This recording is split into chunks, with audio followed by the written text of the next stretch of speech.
પ્રોજેક્ટના નામે વરાછાના ડોક્ટર સાથે ઠગાઈ થઈ હોવાનો મામલો સામે આવ્યો છે। જૂનાગઢ મંદિરના મહંત જે.કે. સ્વામી અને તેના મળતિયાઓ પર આ છેતરપિંડીનો આરોપ લગાવવામાં આવ્યો છે। આણંદના રીંઝા ગામે મંદિરના નામે ડોક્ટર પાસેથી 1,70,00,000 રૂપિયા ખંખેરી લેવામાં આવ્યા। રીંઝા ગામે 700 વીઘા જમીનના સોદામાં નફાની લાલચ આપી પૈસા પડાવ્યા હતા।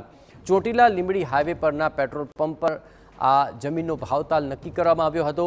વીઘા દીઠ 10,11,000ના ભાવે આ વેચાણનો સોદો નક્કી કરવામાં આવ્યો હતો।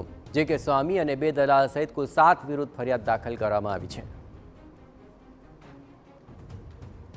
આણંદ પાસેની 700 વીઘા જગ્યા ખરીદી કરી અને તેમાં એ જમીન વેચાણ પેટે આ કામના આરોપીઓને વચ્ચે કમિશન પેટે પૈસા મળવાના એ રીતે ફરિયાદીને વિશ્વાસમાં લઈ અને 700 વીઘા જમીન પેટે ફરિયાદીએ 1 કરોડ રૂપિયા રોકડા આપેલા અને આ ગુનામાં અન્ય જે મદદગાર આરોપીઓ છે તેઓ સાથે મળી અને પ્રી પ્લાન કરી અને ગુનાહિત કાવતરું રચી ફરિયાદીના પૈસા પડાવી લેવા છેતરપિંડી કરવા અંગેની ફરિયાદ નોંધાયેલ છે।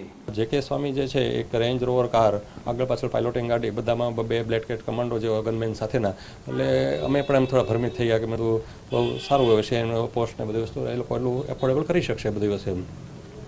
ઇન ડ્યુરેશન મેં સ્નેહલભાઈને કીધું અમારે જમીનનો શું ભાવ ને કઈ રીતે નક્કી કરો કે તમારે 10.5 સુધી કે વીઘાનો ભાવની વાત કરવાની, એટલે એ બધી વાતચીત કરતાં સ્વામીએ કીધું કંઈ વાંધો નહીં, અમે 10,11,000 રૂપિયા હું તમારી પાસે જગ્યા રાખીશ ને પેલું કરી। હવે આ બધી વસ્તુમાં એ લોકોનું એવી એક મોડસ ઓપરેન્ડી છે કે કોઈપણ માણસ પાસે એ લોકો ટોકન અપાવી દે, પેલા આવી રીતે ભ્રમિત કરીને ટોકન અપાવી દે, એની અંદર પછી રીમા કરે। એટલે આવું બધું કર્યું અને એવી વાત કરી કે જે કાંઈ જે પેમેન્ટ છે તમારે કશું પાડવાનું નથી, અમે તમને 33% પેમેન્ટ ડાયરેક્ટ કરી આખી જગ્યાનું, જે માનો કે 90-100 કરોડની જગ્યા છે તો 30 કરોડ રૂપિયા ડાયરેક્ટ અમે તમને પહેલાં આપી દીધું, એમાંથી તમે પેલું કરતા જાય, જેમ જેમ દસ્તાવેજ બનતો જાય એમાં અમે તમે પેમેન્ટ આપતા જઈશું।